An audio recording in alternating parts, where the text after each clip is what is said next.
인간이라면 누구나 관계 형성, 삶의 목적, 소속감을 갈망하는 순간이 있습니다. 마음 한구석이 허전하고 무엇인가 부족하다는 느낌이 들 때가 있죠. 심란하고 외롭고 공허함을 느낀 적이 있으시다면 이는 결코 여러분만 겪는 감정이 아닙니다.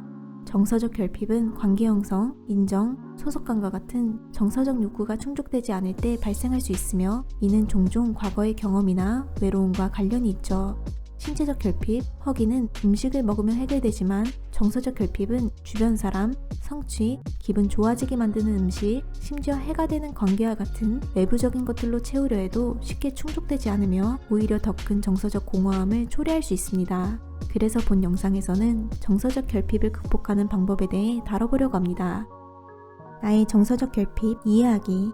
첫 번째 단계는 내가 간절히 원하는 것이 무엇인지 이해하는 것입니다. 정서적 결핍은 종종 외부적인 것에 대한 갈망으로 위장하곤 합니다. 예를 들어 연인, 커리어적 성공, 물질적 소유에 대한 갈망으로 나타날 수 있지만 이런 것들은 표면적인 수준의 갈망이죠. 한번 이렇게 생각해보세요. 진짜 갈증이 날 때 물만큼 갈증을 해소해줄 수 있는 것은 없죠. 탄산음료나 주스도 마실 수 있지만 물처럼 갈증을 해소해주지는 못하죠. 정서적 결핍도 마찬가지입니다. 따라서 내가 진정으로 원하는 것은 무엇인가를 스스로에게 물어보세요. 진정으로 원하는 것이 소속감인가요? 삶의 목적인가요? 자기 수용감인가요? 자신의 욕구를 명확히 함으로 정서적 결핍 극복을 위한 첫 걸음이 될 것입니다. 정서적 응급처치 키트를 만들어 보세요. 정서적 허기가 몰려들 때 이에 압도될 수 있습니다. 그렇기 때문에 정서적 응급처치 키트를 준비해 놓는 것이 도움될 수 있습니다. 즉각적으로 마음을 차분히 가라앉혀주는 방법들을 미리 준비해 두는 것이죠. 예를 들면 외로움을 느낄 때 오래된 친구에게 연락하거나 전문가와 상담하는 방법을 생각해 두는 것이죠. 또는 카페나 서점, 도서관과 같이 사람들과 자연스럽게 어울릴 수 있는 장소를 가는 것이죠. 삶의 목적을 갈망하는 경우에는 봉사활동이나 창의적인 활동을 시도해보는 등 오늘 할 수 있는 작지만 의미 있는 목표를 발견해보세요. 이러한 자기관리 실천 방법들이 정서적 공허함을 즉시 완화시킬 수는 없을지라도 조금이라도 나아지게 만들 수 있으며 나 자신을 조금 더 명확하게 이해할 수 있을 것입니다. 일상 속 불필요한 것들을 정리해보세요. 여러분의 삶을 더 의미 있는 것들로 채울 수 있는 공간을 만들기 위해 먼저 여러분에게 도움이 되지 않는 불필요한 요소들을 정리해야 합니다. 혹시 여러분의 하루가 자신을 지치게 만드는 잡념, 의무, 습관으로 가득 차 있진 않나요?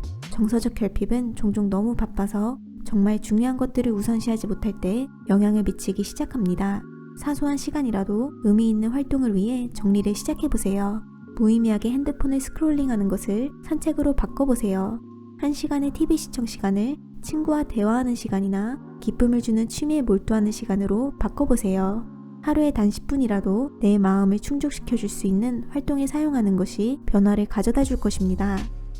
누군가의 빈컵을 채워보세요. 정서적 결핍이 느껴질 때 자신의 공허함에 얽매이기 쉽습니다. 하지만 사이콜로지 투데이의 치키 데이비스 박사에 따르면 자신에게 초점을 두는 것 대신 타인을 돕는 것에 초점을 두면 변화될 수 있을 것이라고 합니다. 봉사활동에 참여하거나 친구에게 도움이 되거나 진심이 담긴 칭찬을 건네는 것과 같은 친절한 행동이 관계 형성과 삶의 목적 형성으로 이어질 수 있습니다. 도움을 줌으로 자신의 에너지를 결핍에서 풍족으로 뒤바꿀 수 있죠. 이는 여러분 자신과 여러분 주변 사람들을 북돋아 줄 것입니다. 때로는 누군가의 빈컵을 채우는 것이 자신의 정서적 공허함을 채우는 가장 좋은 방법일 것입니다. 마음 챙김을 실천해보세요. 정서적 결핍은 종종 우리에게 없는 것에 얽매이게 만듭니다. 하지만 마음 챙김을 실천하면 지금 나에게 집중할 수 있습니다. 현재에 집중하는 연습이죠. 다음에 간단한 마음 챙김을 시도해보세요. 눈을 감고 숨을 몇 번 깊게 들여 마시고 내쉬어보세요. 내 피부에 느껴지는 햇살의 따스함을 느껴보세요. 밖의 새소리나 내 심장 박동 소리나 내 숨소리에 귀 기울여보세요. 이처럼 간단하지만 마음을 가라앉히는 활동이 심란한 감정을 완화시켜주고 현재에 집중하는 데 도움이 될 것입니다. 감사일기를 작성해보세요. 정서적 결핍을 극복하는 검증된 다른 방법은 매일 감사일기를 작성하는 것입니다. 2019년 바틀렛과 알핀의 연구에 따르면 감사일기를 작성한 성인 집단이 그렇지 않은 집단보다 외로움이 감소하고 정신건강이 향상되었다고 합니다. 그렇다면 직접 시도해보시는 건 어떠세요? 매일 감사한 몇 가지를 작성해보세요. 좋은 순간들과 경험들을 떠올려보시고 고마운 사람이 있다면 그 사람에게 직접 말해보세요. 감사를 실천하는 것은 사소해 보이지만 정서적 결핍을 극복하는 데 효과적인 방법입니다.